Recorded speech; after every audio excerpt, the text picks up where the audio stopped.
Brunei নামটি শুনলে মনে হয় এটি কোনো আরব রাষ্ট্রীয় দেশ, কিন্তু কিন্তু এটা আপনার জেনে রাখা দরকার যে ব্রুনাই কোনো আরব রাষ্ট্রীয় দেশ নয়।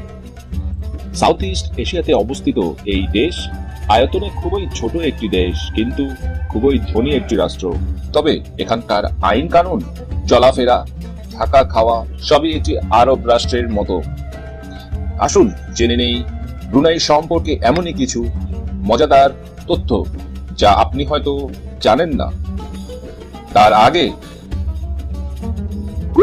প্রথমেই চ্যানেলটি সাবস্ক্রাইব করুন। পরবর্তী ভিডিওগুলো দেখতে হলে পাশের বেল চিহ্নটিতে ক্লিক করে রাখুন। আমাদের সঙ্গে থাকুন, আমাদের সাপোর্ট করুন। ব্রুনাইয়ের দ্বিতীয় নাম নেগারা ব্রুনাই দারুসালাম, যার অর্থ শান্তির বসবাস। ব্রুনাই বিশ্বের চতুর্থ সবচেয়ে ধনী একটি রাষ্ট্র।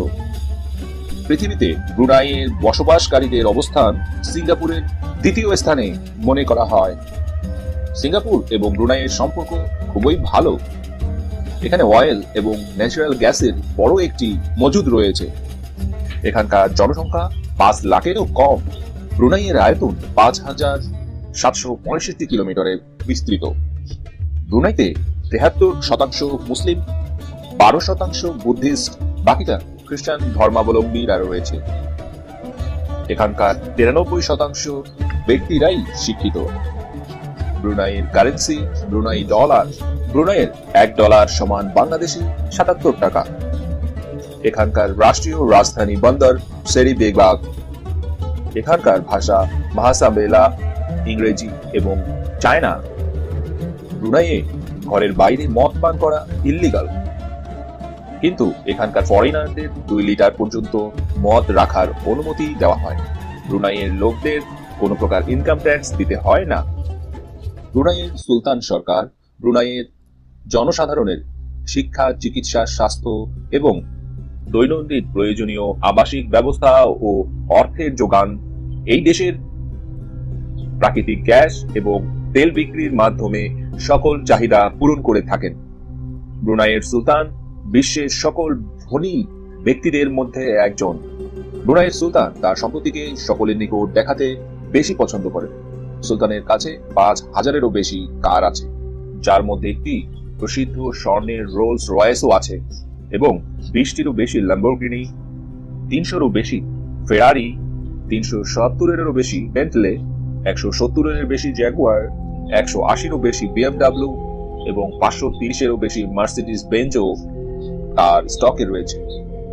সুলতান তার বিয়েতে কোটি কোটি টাকা অর্থ ব্যয় করেন, সেখানে প্রসিদ্ধ ব্যক্তিদেরও আমন্ত্রণ করেন।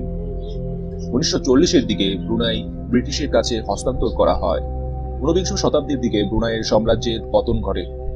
সুলতান তখন এই সাম্রাজ্যটিকে জেমস ব্রুক এর নিকট সমর্পণ করেন এবং তাকে শোয়েব রাজা হিসেবে স্থাপিত করেন। আর তিনি ব্রিটিশ উত্তরীয় চার্টার্ড কোম্পানির কাছে হস্তান্তর করেন, চার্টার্ড কোম্পানি নিকট অর্পণ করেন। ব্রুনাই 1 জানুয়ারি 1981 সালে ইউনাইটেড কিংডমের কাছ থেকে স্বতন্ত্রতা অর্জন করেন। এই ছোট একটি রাষ্ট্রকে বিগত 600 বছর থেকে একটি ছোট রাজপরিবারের মাধ্যমে পরিচালনা করে আসা হচ্ছে। রাজশাহী শাসনের লম্বা ইতিহাসের কারণে অপেক্ষাকৃত ছোট, কিন্তু দেশের অনেক সংস্কৃতি এবং সরকারি মোড় আছে যা আমেরিকার রাজত্বের সময় তারা উন্নত করেছিলেন। নিজেদের অনেক উঁচু মানের সংস্কৃতি, আর্থিক অবস্থা থাকার পরেও ব্রুনাইকে একসময় অনেক কষ্টের মধ্যে দিয়ে পার হতে হবে যখন দেশের তেলের মজুদ শেষ হয়ে যাবে তখন। কারণ ব্রুনাই একটি মনো ইকোনমি এর পরিভাষা বজায় রাখে। এর পাশাপাশি ব্রুনাইয়ের তেল এবং গ্যাস উত্তোলন করে ব্রুনাই তার 99% লাভ অর্জন করে নিয়েছে। তবে বন্ধুরা, ব্রুনাই শহরটি সম্পর্কে, রাষ্ট্রটি সম্পর্কে জানার পর আপনাদের কেমন লাগলো আমাদের কমেন্ট করে জানাতে ভুলবেন না কিন্তু। আর আপনার যদি আমাদের এই ভিডিওটি ভালো লেগে থাকে তাহলে লাইক এবং শেয়ার করতে ভুলবেন না কিন্তু। এর সাথে আমাদের চ্যানেলটি সাবস্ক্রাইব করে রাখুন। এরকম আগামীতে আরো মজার মজার রোমাঞ্চকর ভিডিও নিয়ে আপনাদের জন্য হাজির থাকবো। ততক্ষণ পর্যন্ত ভালো থাকবেন, সুস্থ থাকবেন।